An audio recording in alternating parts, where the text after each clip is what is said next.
ओंकार तू सत है, बिन तुद सब मिथियाय।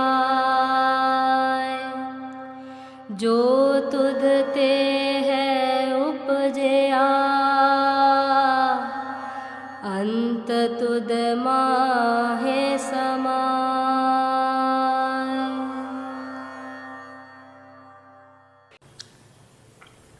सत ओंकार। गुरबाणी। रामैया हाँ बारक तेरा,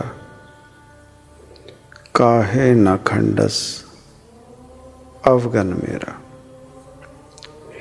ये जो पंक्तियां हैं, इन पंक्तियों के जरिए बात की गई अपने भीतर की अवस्था की, अपने भीतर का हाल। वो जीव जो सच में जानता है और दुनिया इस जहां से अपने भीतर की सच्चाई छुपाता रहा और दुनिया में अपना झूठ का प्रगटावा करता रहा। और करते करते जैसे एक समय में एक कोई सर्प, वो अपने आप में खुद में भी अपने जहर से, एक समय ऐसा आता है कि वो अपने जहर से परेशान हो जाता है और उसी का जहर उसे भीतर से परेशान करने लगता है। और उस जहर से अपने आप को छुटकारा दिलाने के लिए वो और कुछ ना मिले अगर, तो किसी पेड़ की तने के पास जाता है और उस पेड़ के तने पर अपने फन से वार करता है और अपना जो जहर है वो उस पेड़ पर निकालना शुरू करता है। भाव वो जो सर्प, उस रब ने उसे इस तरह से बनाया है कि उसके भीतर जहर उसका मूल है।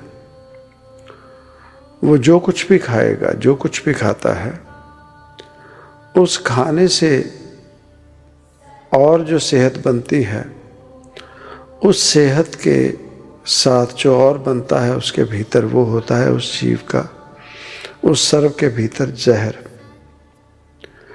ये मूल है।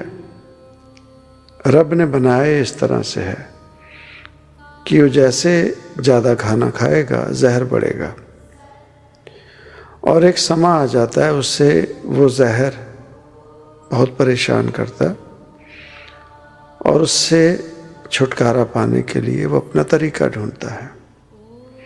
वो सर्प जिसका मूल जहर है। उसी तरह से जो आम जीव मनुष्य है, पहले तो वो देखना पड़ता है, जैसे एक तरफ सर्प है और दूसरी तरफ इंसान का सबसे वफादार मित्र जिसे कहा जाता है, कुकर, कुत्ता। सबसे ज़्यादा वफादार कुत्ते को माना जाता है इंसान के करीबी। दूसरी तरफ वो जानवर है जिसे जब कुछ दिया जाता है, खाना खिलाया जाता है, तो उसके भीतर वो जो उसे कुछ देता है, उस जीव के लिए उसके भीतर एक अमृत रस पैदा होता है, जिसे हम प्रेम भावना, भक्ति भावना कहते हैं। वो भक्ति भावना और कोई नहीं। और उस जानवर का उदाहरण दे के वफादारी की दलीलें दी जाती हैं। कहीं अगर दोस्ती की बात की जाए, दुनिया में वफादारी की बात की जाए, तो उस जानवर का, कुत्ते का उदाहरण दिया जाता है। वो और कुछ भी नहीं, वो जो भक्ति भावना उसके भीतर पैदा होती है, वो क्यों होती है कि वो जिस जीव ने उसे मदद की, जिस जीव ने उसकी पालना की, वो उसके लिए वफादार हो जाता है।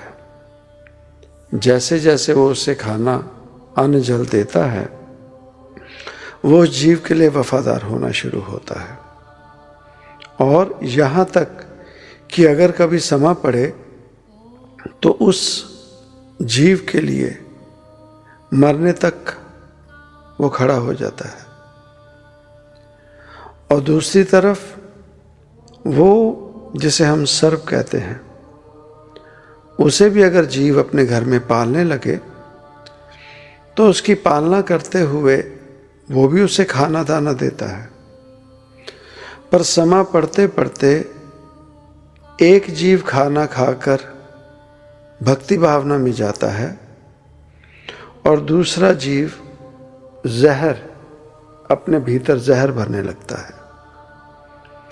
यही कारण है कि वो जो जीवन में लोगों को नुकसान पहुंचाता है, लोगों के लिए ईर्ष्या, द्वेष, नफरत रखता है, उसका जो उदाहरण होता है वो उदाहरण सर्प के साथ मिलाया जाता है। उस जीव का नाम लेकर सर्प का उदाहरण दिया जाता है।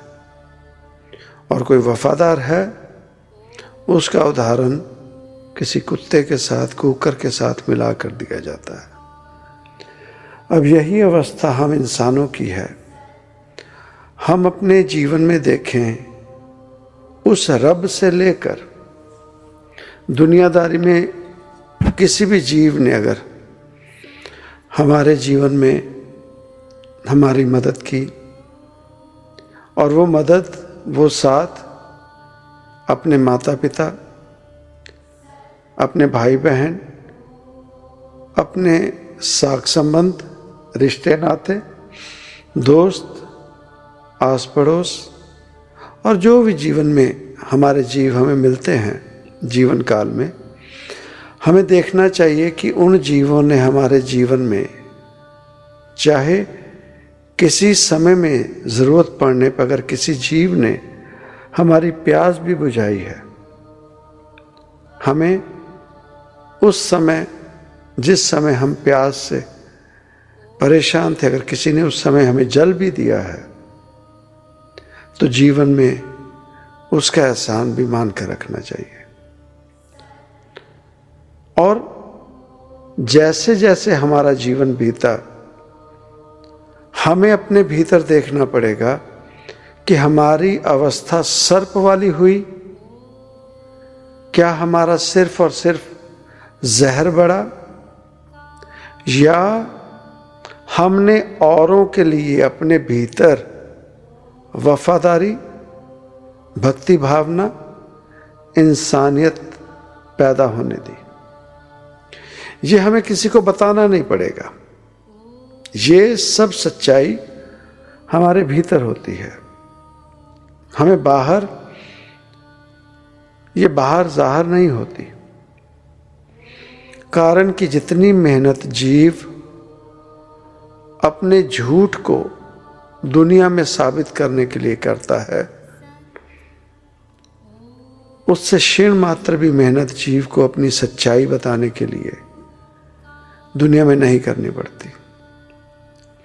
उसके बावजूद हम अपने जीवन में उन्हीं कर्मों में फंसे हैं और भीतर नहीं देखते। लेकिन अब वो समय आ जाता है, वो अवस्था आ जाती है जब जीव को भीतर से अगर वो वफादारी है, अगर वो शुभ कर्म है, तो दुनिया में कहीं भी मौका मिले, कहीं भी जाए, वो दुनिया में शुभ कर्म करेगा, शुक्र की बातें करेगा, खुशी की बातें करेगा, औरों के लिए उसके भीतर कभी कोई गिला शिकवा नहीं होगा, वो संतुष्टि की अवस्था में रहेगा। दुनियादारी से उस रब तक की बात अगर कर ली जाए, और दूसरी तरफ वो जिसके भीतर वो अवस्था हो गई जिसे हम सर्प की अवस्था कहते हैं, वो जीव जीवन भर मौका मिलते ही, समय पड़ते ही औरों में अपने विचारों के जरिए, अपने आभा मंडल का, अपनी बातों से, अपनी इच्छाओं से और कुछ नहीं, उस सर्प की तरह सिर्फ और सिर्फ जहर का वितरण करता है, सिर्फ और सिर्फ जहर ही दुनिया में देता है। और जैसे एक समय पड़ने के बाद उस सर्प से भी वो जहर बर्दाश्त नहीं होता और वो पेड़ का तना कोई ढूंढकर उसमें अपना जहर निकालता है, उसी तरह से वो जीव मौका मिलने पर उसी सर्प की तरह किसी न किसी जीव को अपने जहर से तबाह कर देता है, अपना जहर किसी न किसी ढंग से निकालता है, कारण कि वो जहर उसे अब बर्दाश्त नहीं होता और वो जहर उस जीव को जीने नहीं देता। ये है हमारे भीतर की अवस्था। हमें अपने भीतर की सच्चाई को समझना पड़ेगा। और यही बात अगर हम रब के घर की करते हैं तो रब के लिए हमारा जीवन क्या है। उस रब ने हमें दुनियादारी क्या कुछ नहीं दिया। इतना सब होने के बावजूद, इतना सब लेने के बावजूद हम उस रब के लिए शुक्रिया अदा करते हैं, वफादारी करते हैं, भक्ति भावना में गए, प्रेम रस में गए, या हमारी अवस्था उस सर्प की तरह रब के लिए भी जहर वाली हो गई।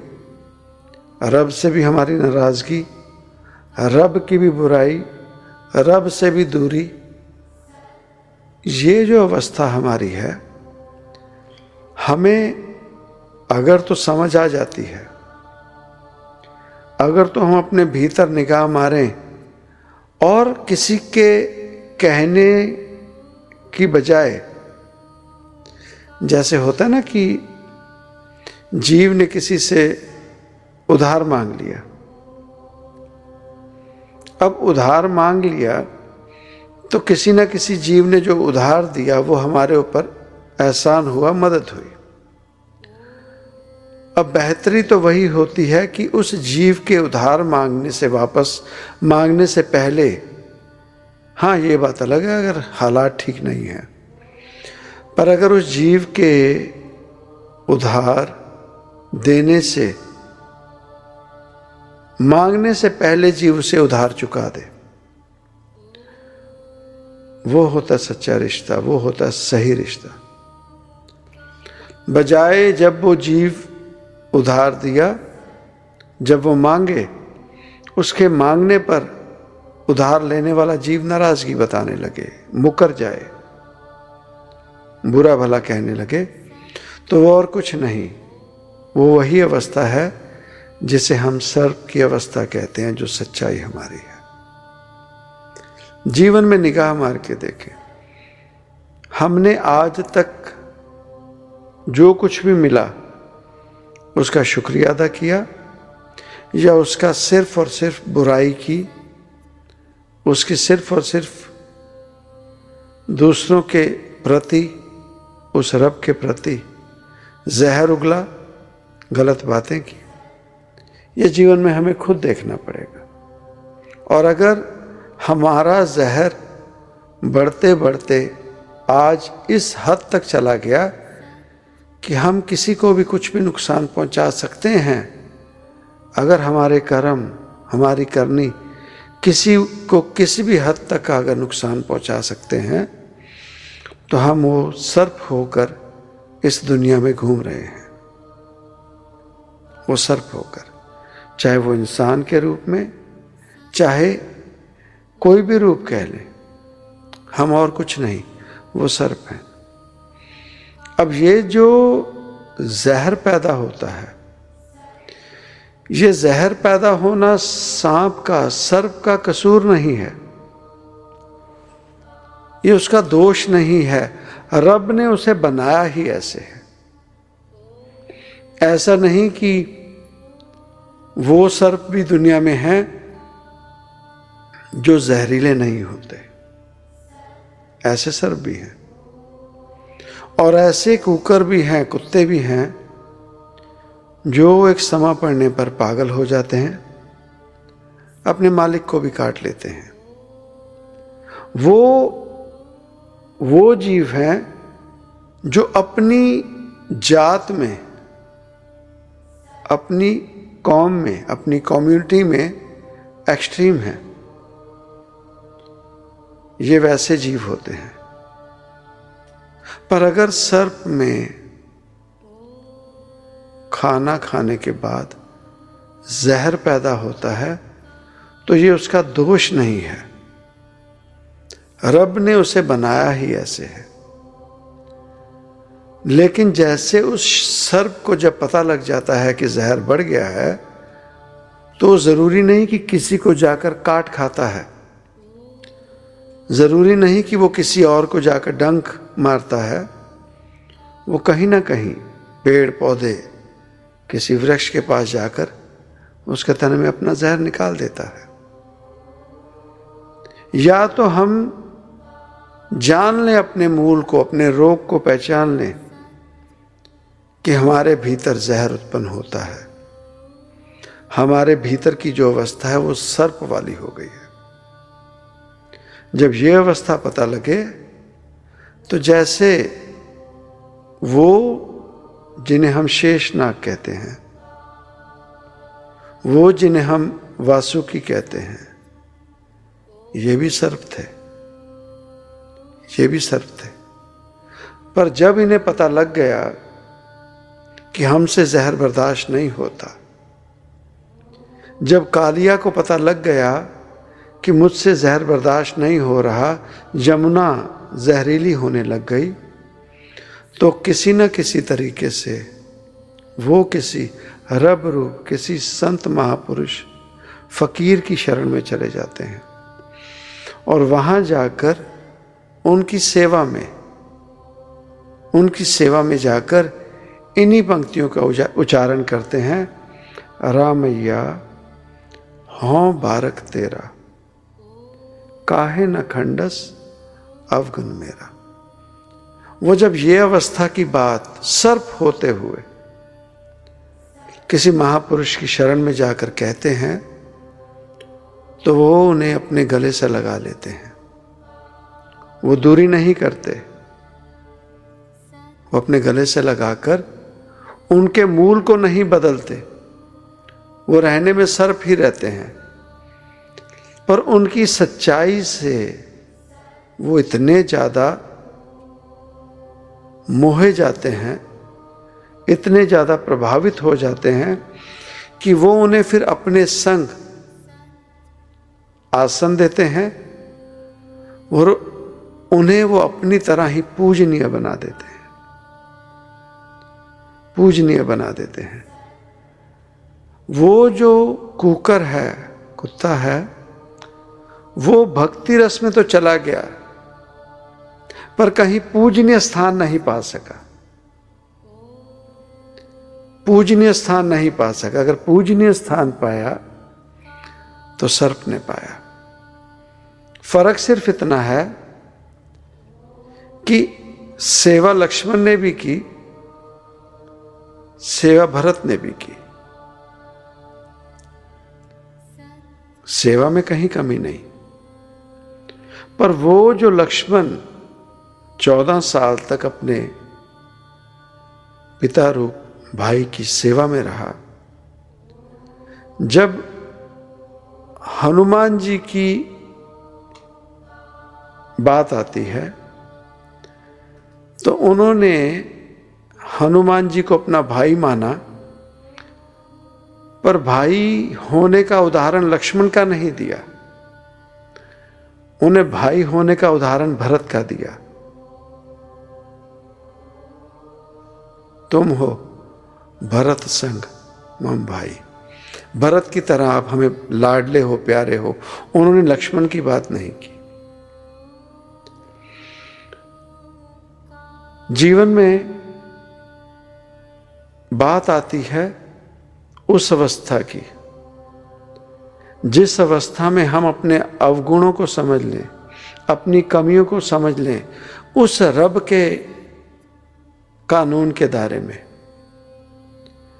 कोई धर्म क्या कहता है हमें कुछ नहीं पता।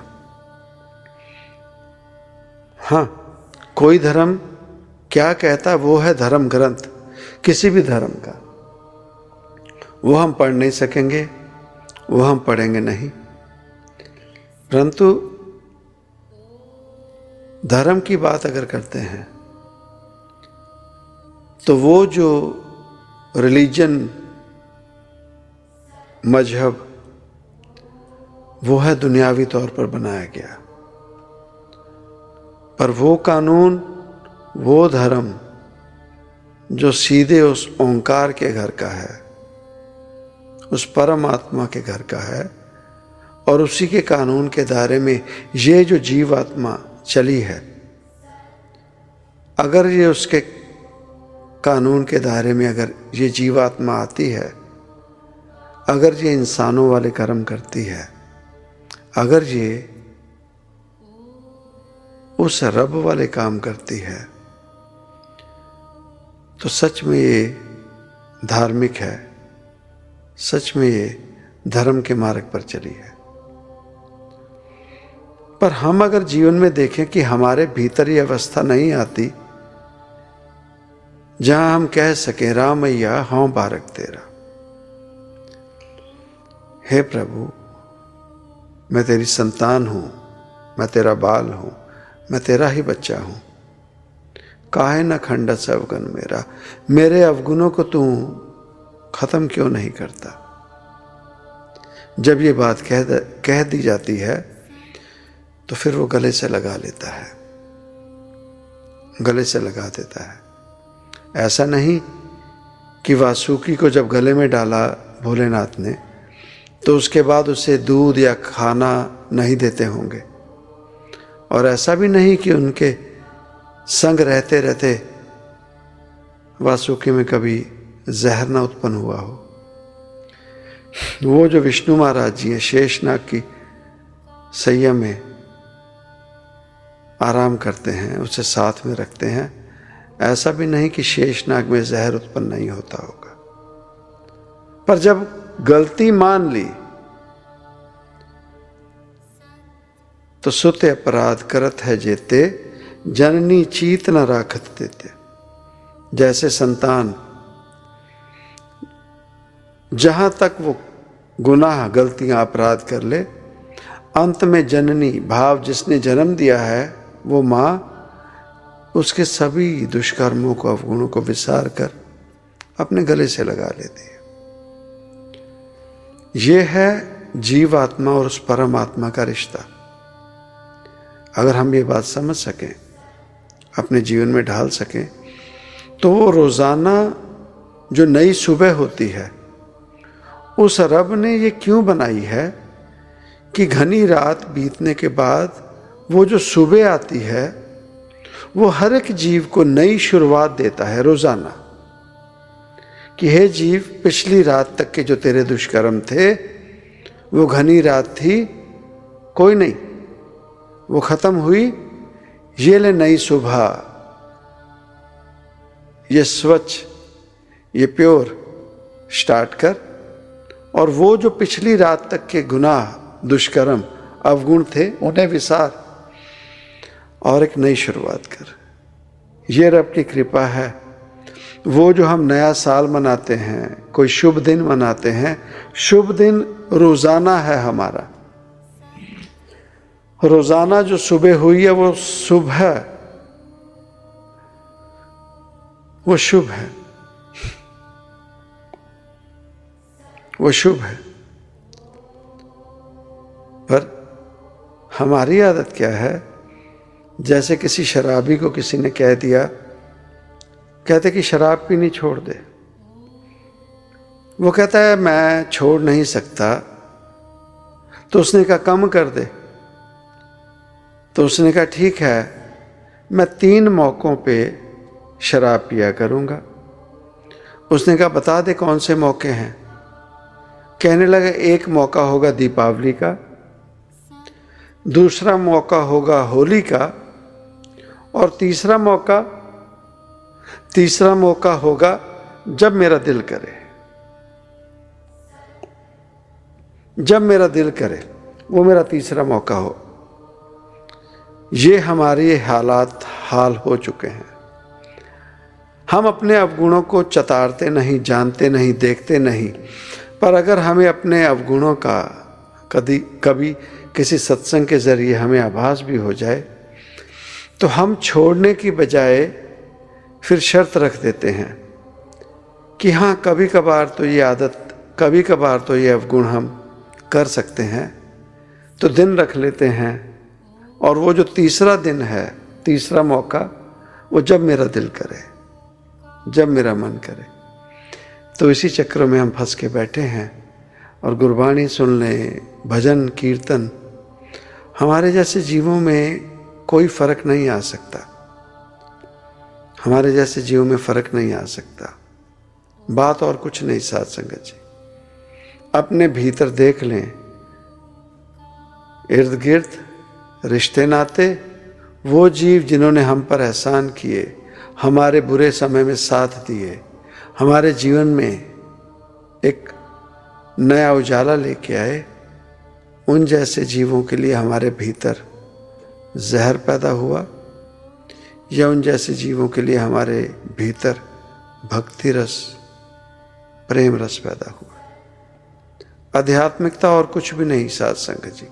आध्यात्मिकता वो छोड़ दें दसम द्वार खुल गया, वो छोड़ दें भगवान के घर का ज्ञान मिल गया, और कुछ भी नहीं। आध्यात्मिकता सिर्फ यही है कि औरों के लिए हमारे भीतर कुछ बुरे विचार ना उठें, उस रब का हमारे भीतर प्रेम बना रहे, और उस रब को पाने की हमारे भीतर एक चाह बनी रहे। आध्यात्मिकता बस यही है साध संगत जी। और उस रब को पाने की चाह में उसका सुमिरन कर लें, भजन कीर्तन कर लें, या ऐसे कर्म कर लें जिन्हें हम शुभ कर्म कहते हैं, ये सभी चीज़ें हमें आध्यात्मिक बनाती हैं साध संगत जी। और सच में यही हमारी सच की आध्यात्मिकता, उस रब के मार्ग का सफ़र है, और यही हमारी सच्चाई है। भीतर जाएं, भीतर निगाह मारें, जहर है, उस जहर को कैसे, उस जहर से निजात पाई जा सकती है, उन कर्मों की तरफ ध्यान दें, ताकि हमारा ये जीवन संपूर्ण सुखमय और सच्चा जीवन हो सके। सत ओंकार।